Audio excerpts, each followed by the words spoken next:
सदन college of education के director श्रीमान तिवारी जी, प्राचार्य महोदय एवं प्यारे शिक्षक विद्यार्थी, मैंने शब्द काम में लिया है। आप विद्यार्थी के साथ साथ क्या बनने जा रहे हैं? शिक्षक का बनने जा रहे हैं। संपूर्ण देश अमृत महोत्सव के वो हर्षोल्लास से मना रहा है। अलग अलग प्रकल्प प्रारंभ हो रहे हैं। अखिल भारतीय शैक्षिक महासंघ जो शिक्षकों का एक संगठन है, उसने अमृत महोत्सव को मनाने के लिए एक प्रकल्प हाथ में लिया कि कैसे मनाया जाए। जो हमारे शिक्षक हैं उनकी समाज को बहुत बड़ी देन है। आज जो समाज का निर्माण करने वाला है वो कौन है? शिक्षक है। जो भी व्यक्ति समाज में रहता है वो कहाँ से शिक्षा प्राप्त करके जाता है? हम लोगों के पास से शिक्षा प्राप्त करके जाता है। तो जो अमृत महोत्सव मनाया जा रहा है, उस अमृत महोत्सव में ऐसी क्या चीज, ऐसा कौन सा प्रकल्प हम युवाओं के मध्य रखें जिससे कि हम उस भारत की कल्पना कर सके जो कभी विश्व गुरु के उस पद पर था और आज भी उसका प्रयास हो रहा है। क्योंकि स्वराज की कल्पना की थी हमारे स्वतंत्रता सेनानियों ने, स्वराज की कल्पना की थी हमारे स्वतंत्रता सेनानियों ने। 15 अगस्त 1947 को देश को स्वतंत्रता प्राप्त हुई। तंत्र का अर्थ व्यवस्थाएं, झंडा बदला गया लेकिन व्यवस्थाएं तात्कालिक समय में जिस हर्षोल्लास के साथ हमने तो नहीं देखा, हमारे दादा जरूर देख रहे होंगे, रेडियो पे सुना होगा, उन्होंने देखा होगा उस आज़ादी के उस महोत्सव को जिसका वो वर्षों से इंतजार कर रहे थे। उनकी आंखों से खुशी के आंसू थे। लेकिन जो ही उनको मालूम चलता है कि हमें एक ऐसा देश मिल रहा है जिसकी न कोई सीमाएं हैं न कुछ और है, और विभाजन की विभीषिका हमारे सामने प्रस्तुत कर दी है। उस ब्रिटिश साम्राज्य ने जब हमें स्वतंत्रता दी तो राज्यों के जो रजवाड़े थे उनसे कह दिया गया कि जिस देश में आप शामिल होना चाहें वो देश स्वतंत्र, आप उसमें स्वतंत्र हैं। कल्पना कीजिए कि जिस भारत का नक्शा आज हम देख रहे हैं, क्या यदि उनकी उस कंडीशन पे रहता तो नक्शा ऐसा हो पाता क्या? हमारे राजस्थान के बाजू में एक मारवाड़ नाम का देश अलग हो सकता था या अन्य कोई देश अलग अलग हो सकते थे। ऐसे उस समय में सरदार वल्लभ भाई पटेल जिन्होंने एक बीड़ा उठाया कि नहीं, जिससे स्वराज की, जिसे स्वतंत्रता की हमने कल्पना की थी, उस स्वतंत्रता को हम लेकर के रहेंगे। और उन्होंने जो छोटी छोटी सी रियासतें थी उन सबको मिला करके जो देश का नक्शा आज हम देख रहे हैं वो हमारे सामने प्रस्तुत किया। विषय हम लेकर के चले इंडिया से भारत की। इंडिया विडंबना उन्होंने खड़ी कर दी कि भारत का नाम उन्होंने परिवर्तित कर दिया कि अंग्रेजी में तो ये बोलो और हिंदी में ये बोलो। हमारी मानसिकता थोप दी गई। देखिए, जब 1857 की जो क्रांति थी उससे पहले ईस्ट इंडिया कंपनी थी। जब उन्होंने सोचा, कहते हैं कि मिटती नहीं है हमारी अस्थि कि जड़ें मजबूत थी। जिस वृक्ष की जड़ें मजबूत हो तो भयंकर से भयंकर तूफान भी क्यों नहीं आए, वो वृक्ष गिरता नहीं, हिलता नहीं। और यदि जड़ें कमजोर हो, जिन वृक्षों की जड़ें कमजोर है, छोटे से तूफान में भी आपने देखा होगा कि वो वृक्ष क्या हो जाते हैं, गिर जाते हैं। तो जड़ें खोखली करने का प्रयास किया गया। जब अंग्रेजों को देखिए, अंग्रेज यहाँ भारत में नहीं आए और बहुत से आक्रमणकारी आए, सबका उद्देश्य अलग अलग था। किसी का यहाँ का धन दौलत, क्योंकि सोने की चिड़िया कहा जाता, किसी का यहाँ धर्म का जागरण करने के लिए आया, कोई पैसों के लिए आया। और अंग्रेज जब आए तो उन्होंने छद्म आवरण पहन करके हमारे सामने एक योग्य शासक का स्वरूप उन्होंने धरा कि हाँ, हमारे जैसा कोई शासक नहीं है। उन्होंने वो कौम तैयार की जो उनकी हाँ में हाँ तैयार करे, और उसके लिए उन्होंने हमारी शिक्षा पद्धति के ऊपर कुठाराघात किया और परिवर्तन क्या कर दिया। जब आप विद्यालयों से योग्य नागरिक तैयार नहीं करके भेजोगे, एक गुलाम मानसिकता का नागरिक तैयार करके भेजोगे, उनकी बिरदावली गाने वाला नागरिक तैयार करके भेजोगे, तो आगे समाज की कौन सी कल्पना की जा सकती है। उन्होंने वो कुचक्र रचा और शिक्षा पद्धति के ऊपर आघात किया। आप पहले इंडिया शब्द को भी समझिए। इंडिया शब्द का नहीं है। वेदों को भी आप जब सबसे प्राचीन साहित्य वेद बताए जाते हैं, वहाँ किसकी चर्चा होती है? भारत की चर्चा होती है। आपने चाणक्य का अर्थशास्त्र विश्व के नाम से, भारतवर्ष के नाम से इस देश को पुकारा जाता था, उसको उन्होंने इंडिया बना दिया। कैसे कि सिंधु नदी, एक तो ईरान अफगान की तरफ से जो आए आक्रमणकारी, उन्होंने तो सिंधु नदी को हिंदू से को है उच्चारित करके इसका एक हिंदुस्तान से एक नया नाम हो गया, और वो क्या हुआ? इंडिया। मानसिकता भी हमारी वही है। हमारे मन में ये हीन भावना डाल दी गई कि हिंदी में क्या है, मातृभाषा में क्या है। हमारे जो संस्कार थे, हमारी जो ज्ञान की जो परंपरा थी, सशक्त ज्ञान की जो परंपरा थी, सारा का सुश्रुत थे। जैसे हमारे चिकित्सक थे जिन्होंने शल्य चिकित्सा का आविर्भाव किया, जिन्होंने दशमलव दिया, जिन्होंने जीरो दिया, ऐसे उस भारत के हमारे ऋषि महर्षियों ने बताया कि पीपल ऑक्सीजन सर्वाधिक देने वाला है। उनको जानकारी थी, लेकिन उन्होंने उसको धर्म के साथ जोड़ करके हमें बताया कि जिससे उसके प्रति हमारी आस्था प्रबल। उन्होंने उन्हीं चीजों को कहा कि ये तो अंधविश्वास है, ये ढकोसला है। जब उनकी बुराइयां करना शुरू किया, एक ऐसी टीम तैयार की उस शिक्षा के माध्यम से जो सिर्फ अंग्रेजों को तो महान बताए और हमें क्या बताए? हीन बताए। और वो जो हीन भावना इतनी ज्यादा कुंठित हो गई कि आज भी हमारा जो अभिजात्य वर्ग है या जो बुद्धिजीवी नतीजा क्या हुआ कि जड़ों से दूर चले। जो हमारी भाषा कौन सी थी, हमारे शास्त्र किसमें थे? जिस भाषा में जो शास्त्र थे, आज कितने विद्यार्थी है कि गीता का सही अध्ययन करके उसका अर्थ लगा सकते हैं। आज कितने विद्यार्थी है जो मैथिली शरण गुप्त की कविताओं को याद कर सकते हैं। आज कितने विद्यार्थी है जो महादेवी वर्मा की कविताओं का या जो लेखक हैं उनका सही अर्थ में हम अर्थ लगा सकते हैं। हिंदी के लिए भी हमें पासबुक की आवश्यकता है। एक समय था जब विद्यार्थी होते थे, उसके बाद होना है, क्योंकि हम जड़ों से तो दूर हो गए। हम अपने आप से स्व जो है वो कौन है? मैं हूँ। मेरे को मेरे पे गर्व नहीं है, पर के ऊपर गर्व है कि वो महान है और मैं क्या हूँ। मेरी दादी मेरे से कहा करती थी कि हल्दी का दूध पी, चोट लगी है, तेरी चोट ठीक हो जाएगी। हमने सोचा कि ये तो क्या है, बकवास है। लेकिन जब वो विदेशी जो पाश्चात्य देश कहने लगे कि हल्दी जो है तो भाषा महान कौन सी है? अंग्रेजी। विद्वानों की भाषा मानी गई। एक बात बताइए कि आज हमारा जो बच्चा है बचपन से जो भाषा हम बोल रहे हैं वही भाषा सीखेगा। इंग्लैंड में तो पागल भी अंग्रेजी बोलता है, वो यहाँ आकर के अंग्रेजी में बोलेगा, वो विद्वान थोड़ी है। हमारा प्रस्तुतिकरण कैसा है? और आप एक चीज बताइए कि जिस चीज को आप अच्छे तरीके से प्रस्तुत कर सकते हैं, आपको कोई भी एक विषय प्रस्तुत करने के लिए कहा जाए तो आप खुद की भाषा में अच्छा प्रस्तुत कर सकते हैं या किसी उधार ली हुई भाषा में प्रस्तुत कर सकते हैं? कभी हमें उधार का वस्त्र यदि पहन करके जाना पड़े ना किसी फंक्शन में, तो लगता है कि कोई देख न ले कि मेरा है या नहीं है। अपने आप को एक शर्म महसूस होती है, और खुद का चाहे फटा हुआ भी क्यों नहीं होगा, वो भी पहन करके जाएंगे तो क्या महसूस होगा?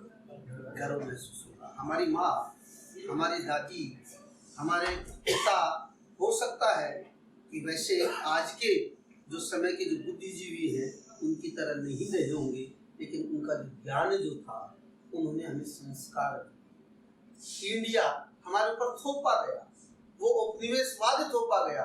हम उगते सूरज के उपासक हैं, छिपते सूरज के उपासक हैं। हमारे यहाँ जब कभी हमारी संस्कृति में कोई पैदा होता है या जन्म दिवस जब मनाते हैं तो आराध्य देव की पूजा की जाती है।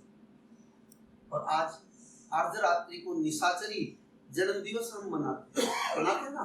आजकल तो एक नया ट्रेंड और चल गया, रात के 12 बजे मनाने का। जब कहते हैं कि रात के 12 बजे, हमारे बड़े बुजुर्ग कहते थे कि भूतों का वास होता है। तो स्पष्ट रूप से बता सकते हो कि इससे मेरा आत्मविश्वास जो है वो क्या होता है? प्रबल होता है। जब भी मैं मेरे माता पिता को जब प्रणाम करता हूँ, जब भी मैं मेरे देवों को प्रणाम करता हूँ, तो उससे मेरा क्या बढ़ता है? आत्मविश्वास बढ़ता है। हमने दीपक जलाना सीखा है। हमारी भारतीय संस्कृति में दीपक जलाया जाता है, बुझाया कौन जाता है?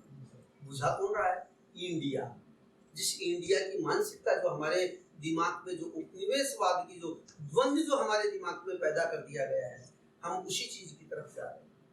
तो प्रयास किया जा रहा है कि भारत की ओर जो उपनिवेशवादी जो चीजें हैं उनको हम छोड़कर प्रयास भी किया जा रहा है। देखिए, एक समय था, आप धीरे धीरे समय में देखेंगे कि हमारी सेना एक छोटी सी गन भी विदेशों से खरीद करके फिर युद्ध भूमि में जाती थी।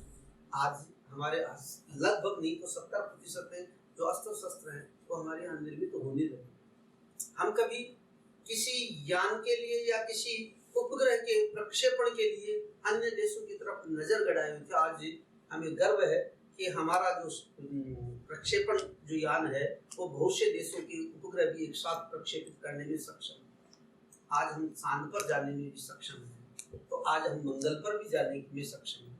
आज हमारे वैज्ञानिक हमारे यहाँ के लिए चीजें तैयार कर रहे हैं। आज जो हमारा तेजस जो विमान है उसके लिए 32 जो विषय लेकर आने का उद्देश्य ये है, क्योंकि कहा जाता है कि सुधरे व्यक्ति समाज व्यक्ति से राष्ट्र स्वयं सुधरेगा।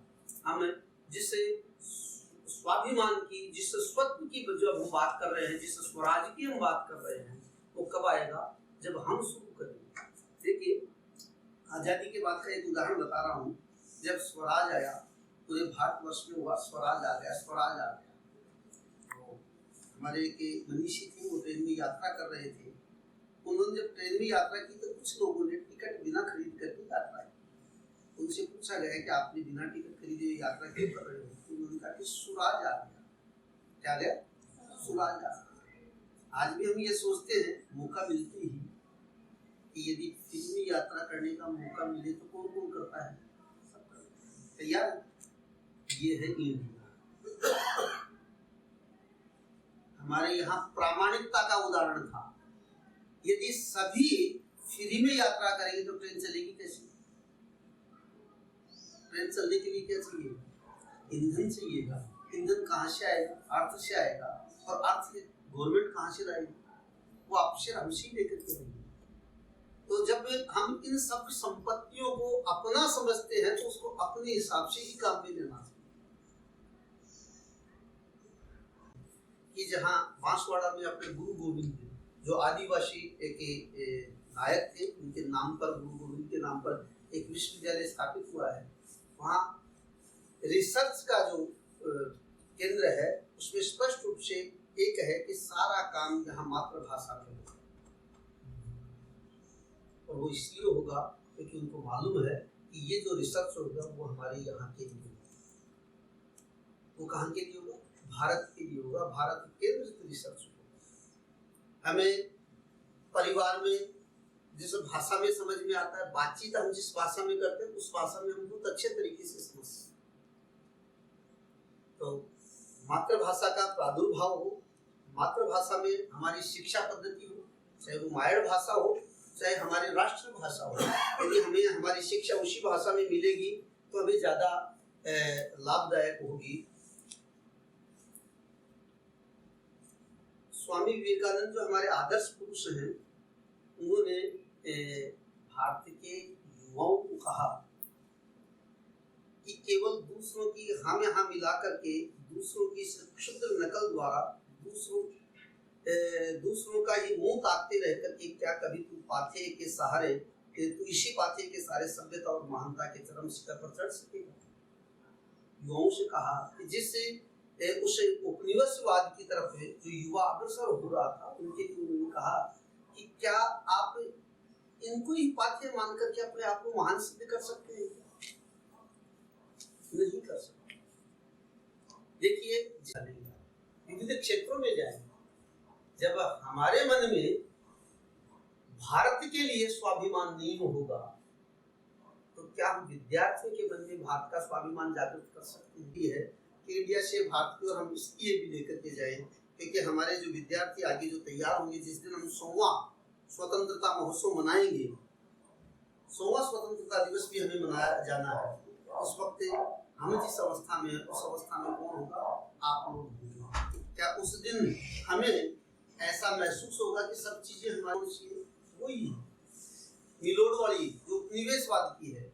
आज हमारी प्रशासनिक व्यवस्था का ढांचा भी क्या है। कभी किसी दिन अंग्रेजों ने आईएएस के पद की कल्पना की थी हमारे क्रांतिकारी के दमन के लिए, आज वही पद्धति हमारी चली आ रही है। हमारी शिक्षा व्यवस्था कौन सी थी?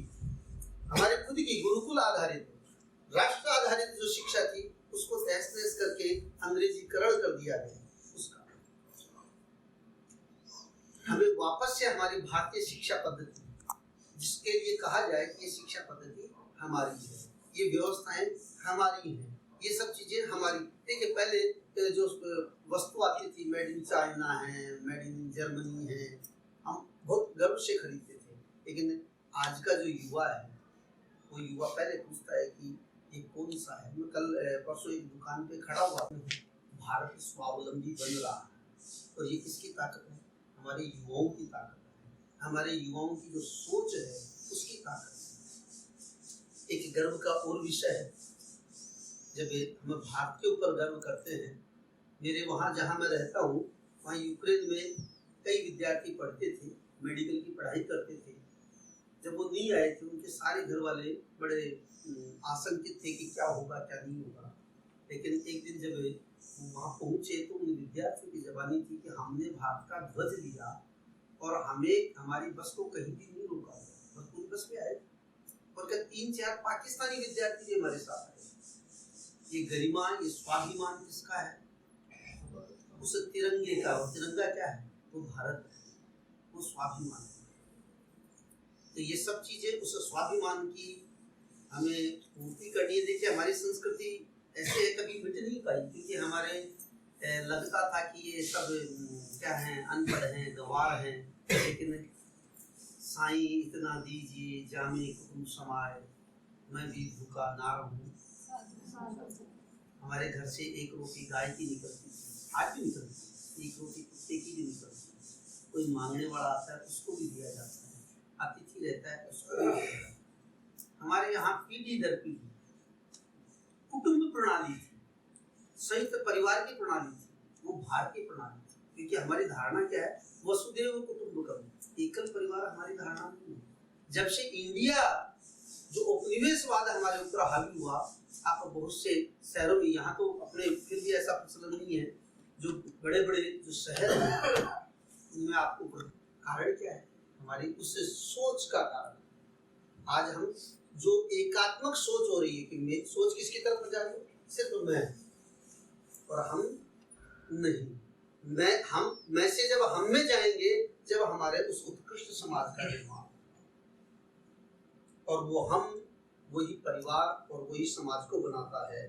कहते हैं कि कबीर जी ने एक बहुत अच्छी उक्ति कही कि आज जो वोट भी चल रही है वो देखा देखी चल रही है कि देख पराई चोपड़ी मत ललचावे जीव, रूखी सूखी खाए के ठंडा पानी पी। ये संतोषी जो प्रवृत्ति जो है हमारे यहाँ, संतोष को भी योग में भी संतोष को बहुत बड़ा महत्व दिया गया है। ऐसे हमारे ऋषि महर्षियों ने भी कहा कि संतोषी क्या है? सदा सुखी। तो कबीर जी ने कहा, वो हमारे ऋषि महर्षियों ने भी कहा, संयमम खलु जीवनम, संयमित जीवन डुबाता सूरज, पूरब लाता है नित भोर, लक्ष्य निकट है चले चले हम इंडिया से भारत की ओर।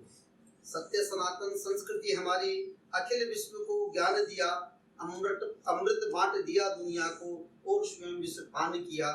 रणभूमि में गीता गाई, बने सारथी नंद किशोर, लक्ष्य निकट है चलो चले हम इंडिया से भारत की ओर। कण कण में देवत्व भरा है, शस्य श्यामला पुण्य धरा, आओ पुनः प्रतिष्ठित कर दे विश्व गुरु की परंपरा। दसों दिशाओं में जय जय भारत, होकर बोले भाव विभोर, लक्ष्य निकट है चलो चले हम इंडिया से भारत की ओर। आत्मनिर्भर देश बनाए, स्वावलंबन पूर्ण स्वदेशी हो, परम वैभव पा जाए हम, अब तैयारी ऐसी हो। ज्ञान के दीप जलाए ऐसे, हो उजियारा चारों ओर, लक्ष्य निकट है चलो चले हम इंडिया से भारत की ओर। जाति पंथ की मिटे दूरियां, समरस अमृत पान करे, जग जननी भारत माता का सारा जग जयगान करे। मानव को मानव से जोड़े, कोई कड़ी ना हो कमजोर, लक्ष्य निकट है चलो चले हम इंडिया से भारत की। भेद है जाति का पाति का, हम अंग्रेजों की वो जो नीति थी फूट डालो और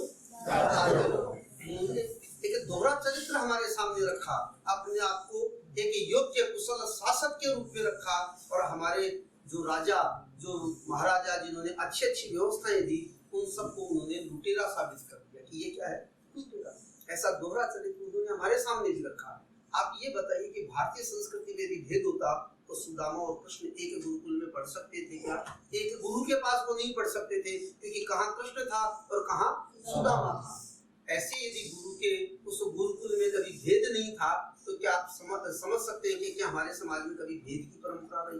ये सब चीजें हमें भेद के भाव में, एक दूसरे को लड़ाने के भाव में, हमारे को आपस में फूट डालने के लिए अंग्रेजों ने ये काम करके और हमारी मानसिकता को इतना दूषित किया है कि आज हमारे वर्ग संघर्ष, जाति संघर्ष, बहुत से संघर्षों में हम जीवन जी रहे हैं।